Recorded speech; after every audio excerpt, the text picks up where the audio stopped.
On 1 August of 1944, 40,000 incredibly brave, incredibly dedicated, and incredibly loyal Polish launched the Warsaw Uprising with the attempt to wrest control of the city of Warsaw from the Nazi forces occupying the city.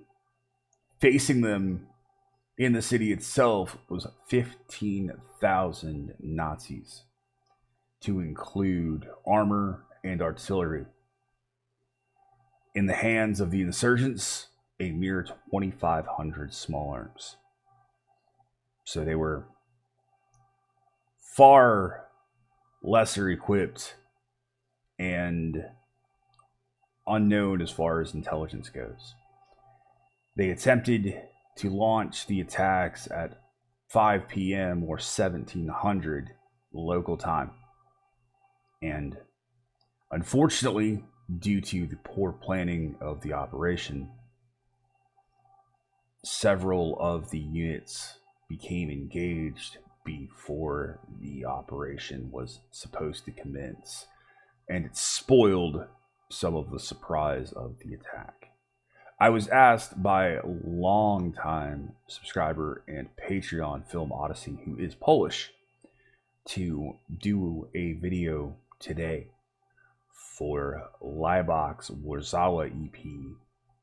It's a 3-song EP that was commissioned by Polish governmental apparatus to commemorate the 70th anniversary of the Warsaw Uprising back in 2014. There's a lot of powerful feelings about this one, and I want to share a little bit in this announcement video for Patreon, or for saying that it's up on BitChute. This one consumed me for several days of research and thoughts about it. Many of you know that I'm a veteran of the United States Army and that I have combat deployments in support of both Operation Enduring Freedom in Afghanistan and Operation Iraqi Freedom in Iraq.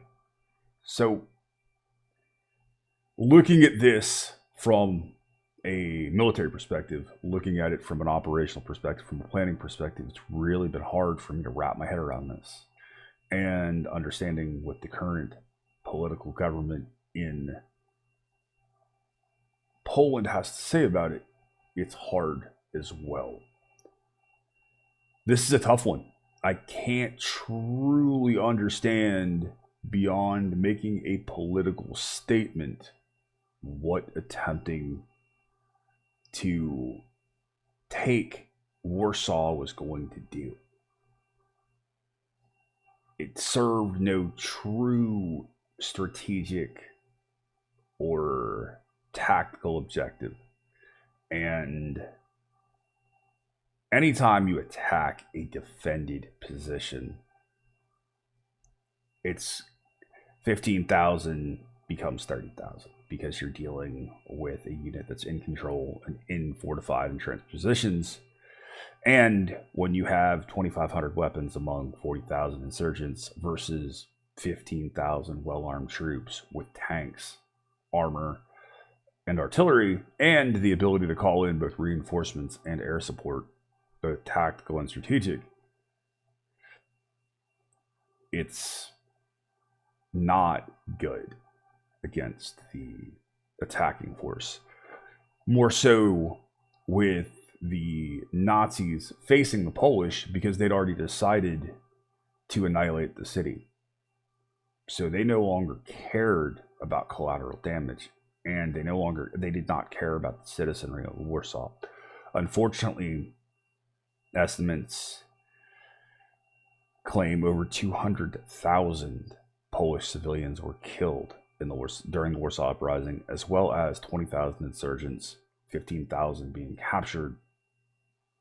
If you think about that, 20,000 killed, 15,000 captured and sent to POW camps, that leaves under 5,000, or just around 5,000 of the 40 that survived and managed to escape. Also, there were 150,000 civilians that were sent to POW camps as well. On 28 September, the Polish forces capitulated to the Germans. They were allowed to evacuate, and eventually the Nazis decided to continue with their plans to completely annihilate the city and destroy everything they possibly could after looting it.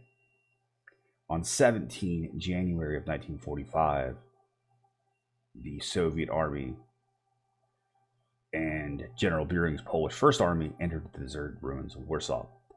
Not leaving the Soviets unaccountable, they stopped 12 miles outside of Warsaw and allowed that to happen, which is unfortunate, but completely true to form of what was happening from the Soviets against the Polish throughout the entirety of World War II.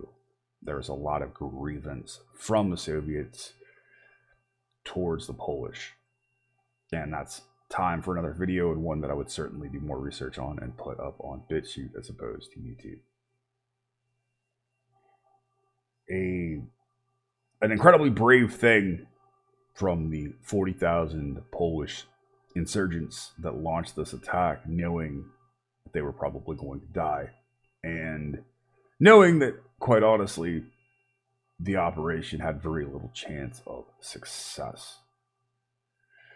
I cannot and will not take anything away from any single one of those incredibly brave individuals. I will, however, say that it was a terrible idea to launch the operation. And while I get the current government saying that it was a good idea and they want to fuel a certain narrative there, from an objective military standpoint, I just cannot see how that would have done anything but have been a political feather in the cap of, look, we did this. It served no operational objective. It served no strategic objective. Poland was already going to fall into Soviet control as a country at that point. They were pushing the Nazis back, and Poland becoming completely under Soviet control was inevitable, as we saw later on. The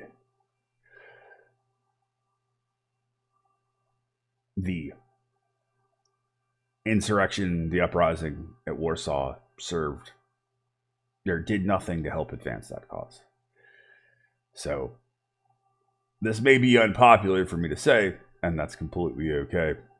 And I will certainly fully admit that U.S. military, we have had our fair share of really stupid operations, and we are certainly not beyond criticism by any stretch of the imagination. And I know some people, in attempts to refute anything that I'm saying, will try to deflect by saying, oh, well, you guys have had screw-ups too. And we certainly have. However, those screw-ups aren't the topic of conversation here. So attempting to use those is merely a deflection as far as I'm concerned. It's trying to pull it from what I'm saying here and put it to something else. Either way, the men and women, the children that selflessly gave up their lives for this attempt to retake Warsaw, and for the civilian casualties as well, my heart goes out to you. And it has been an honor to research this and learn more about a piece of history I, as an American, simply did not know about. I knew about the Warsaw Ghetto Uprisings in 1943. Having grown up in the shadows of Washington, D.C., I have access and have been to the Holocaust Museum probably 10 times before I became an adult. And I've certainly been there more since. So I understood about that. I did not know about the Warsaw Uprising of 1944. And it has been a very emotional and very tough intellectual challenge to research it. and to listen to Laibach's incredibly amazing take on these songs and their brilliant manipulation of past musical pieces is fantastic. Videos in the description. It's up on BitChute. I truly appreciate the support of the Polish subscribers that have come along recently. It's been amazing, and you guys are phenomenal, and thank you for allowing me to learn more about your country, stuff that I simply did not know. I've got a lot on my plate now to continue to research what happened to you guys in World War II and in World War I, going back that far. Thank you all so much. I hope you enjoyed the video over on BitChute, and I truly appreciate the challenges that I continue to receive from Film Odyssey. You are an amazing person, my friend, and you have truly helped me grow in so many ways. So thank you guys. I love you. I appreciate you. Thank you to the people of Poland, and my thoughts are with you on this day of remembrance. As always, I want to thank my law enforcement, military, veterans, and first responders for what you guys do every day. Do up and awesome. I have been Bold Man. I will see you in the next one. Be excellent to each other. Keep head back.